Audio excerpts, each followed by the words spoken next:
Hi. I'm sorry, I've never done anything like this before.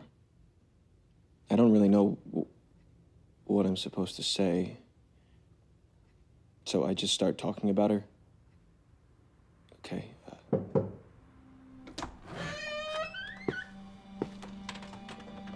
Please come in.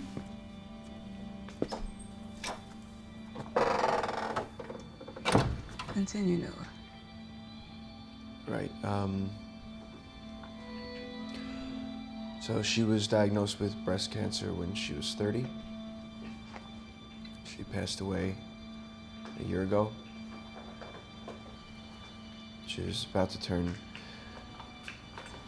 33. Yeah, 33.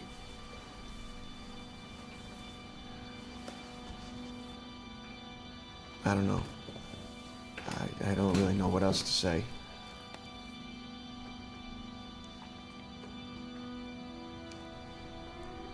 If I had to break it down, I guess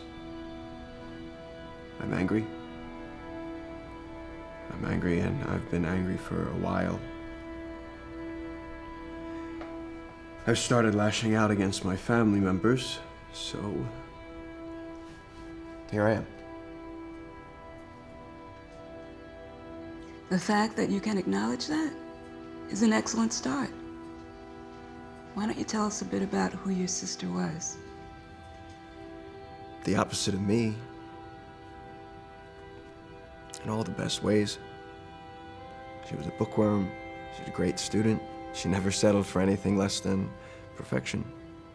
I think she was the only person at school to give herself white hairs from stress. She was good.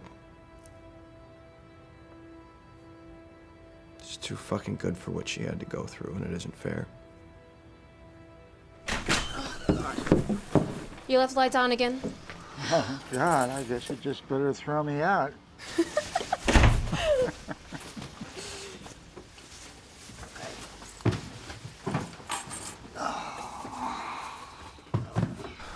Hey, darling, what was the joke the doctor told us right before he left the room? What do you call a medical student that graduates at the bottom of his class and a medical student that graduates at the top? Doctor. Jesus. How'd that come out again? We were talking about your progress, and he said he would grade it a C+, and he can tell you didn't really like that, so he's trying to lighten the mood. Always, freaking out about grades. I was having flashbacks to high school. Darling, C+ isn't good. I lost him 15 years ago.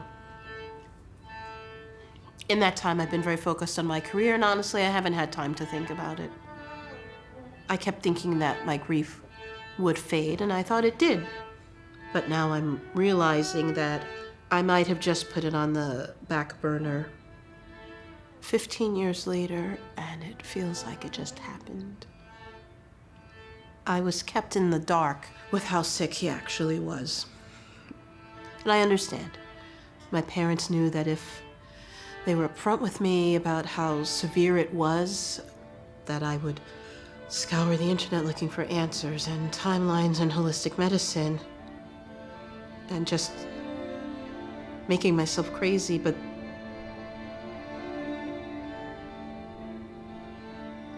then I never even got to say goodbye. Just been looking up what all this is with Dad. It says that the life expectancy at this stage is 6 months. Maybe I can come and live with him, you know? And take care of him.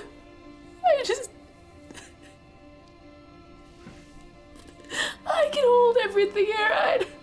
I don't want to miss anything. I'm not ready.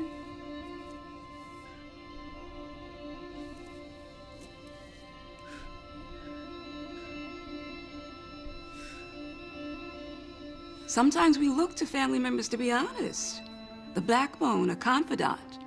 But when they end up being something else, we often hold animosity, hostility, feelings that came out in the past and continue to come to the surface as time goes on don't need to be justified. Everyone grieves differently, and everyone has the right to feel the way they feel. It's how we act on those feelings that matters. It's interesting that you say that, because I've been feeling recently guilty about how when I talk about my brother, I feel emotionless. I was a mess for like a month after he passed. But, you know, after 6 months of people asking me about him and asking how I'm doing, like over and over and over again, I can't even cry. My mind is just like consumed with these questions, like, what if I had just pushed him to see the doctor 6 months earlier? What if we had tried this other drug? What if that's not what he wanted to eat as his last meal? It's just like...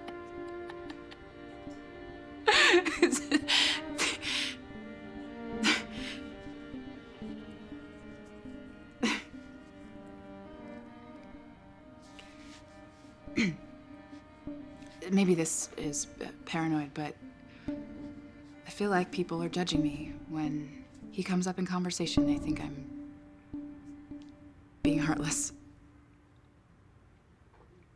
I relate to that completely.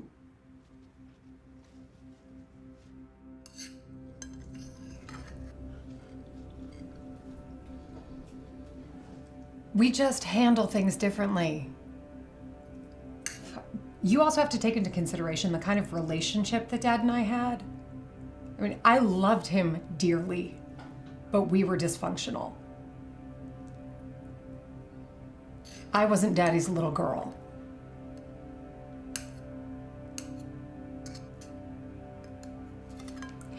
I miss him. Some days. And some days, I just don't.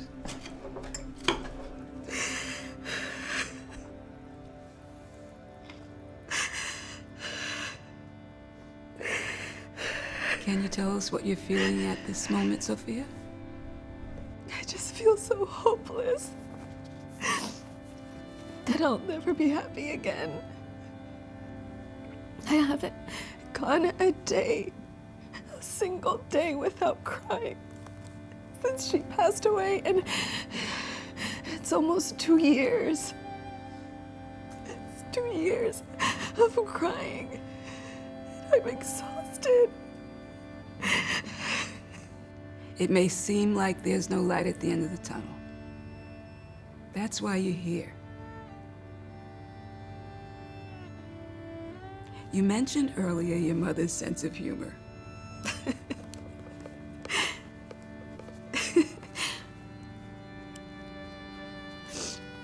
She was funny. And weird. I mean, she would say the most off-the-wall things. And I would just be so perplexed. Like, Mommy, what? You know?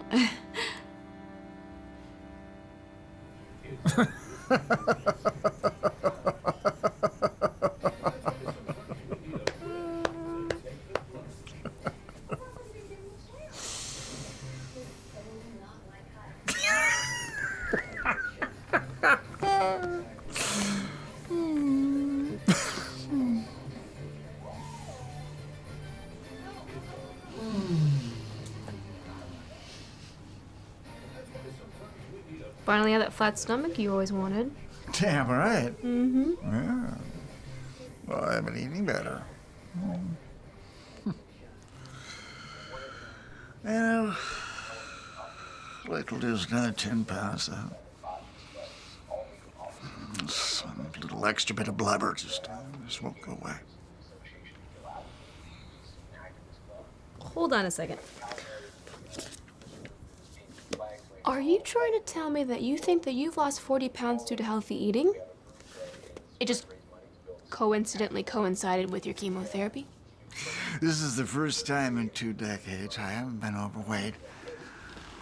So I'm gonna enjoy my new figure. Okay. Thank you very much. Yeah, I think you might be the only person ever to be happy about weight loss due to cancer. Call the Guinness Book of World Records right now. Much?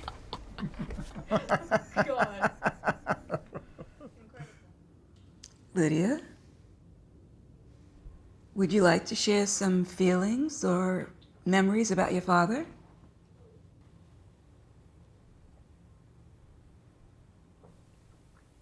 Okay. Okay, this is great. So this is the CBD oil. I read that CBD oil is one of hundreds of cannabinoids in cannabis, and I think that this one will relax your body and potentially diminish the cancer in high doses. This is the THC oil. Oh my God. I don't have to tell you what that's gonna do to you.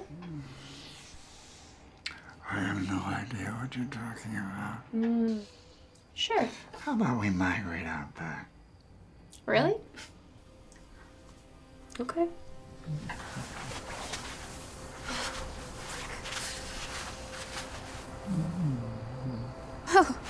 Guess it's common knowledge how to pack and smoke a bowl, huh? Yeah, that's what I thought. Crow over here.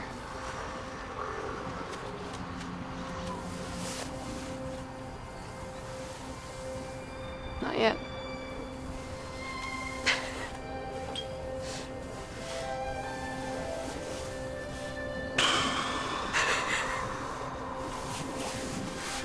Yep. Yep.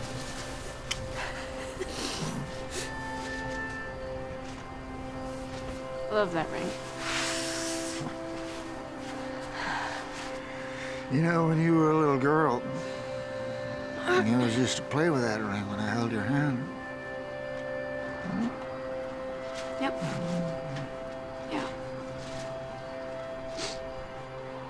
Here. I want you to have it. Oh, no. No, don't take it off. Just be weird to see you without it on. So, nope. All right. Promise me this, please. Don't bury me with it.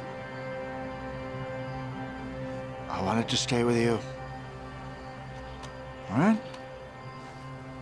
Yeah, whatever you want. That's what I want.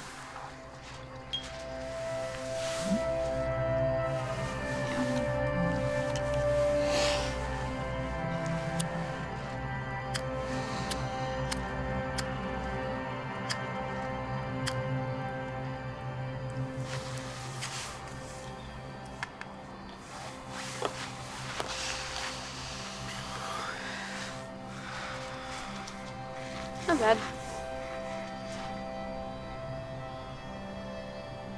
Love you. I love you.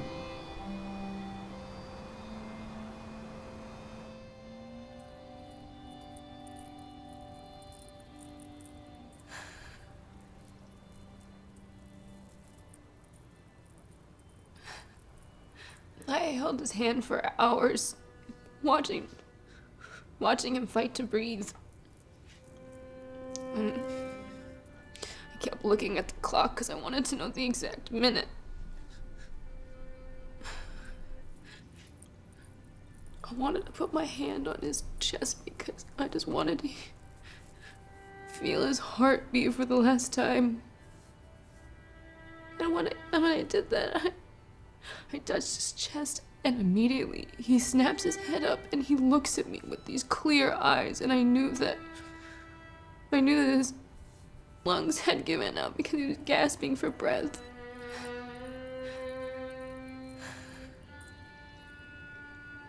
Just kept saying, I just kept yelling, I love you, I love you, I love you. Because I wanted that to be the last thing he heard.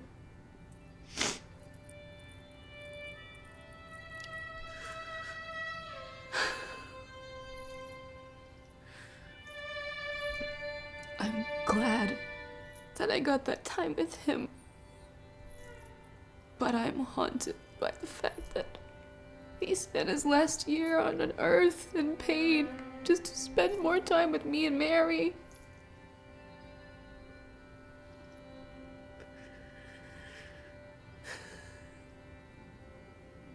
But I'm thankful.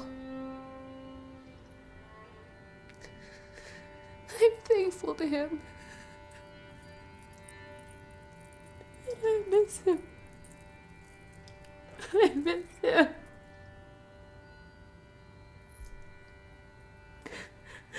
And I'm always gonna miss him. I know I'm always gonna miss him.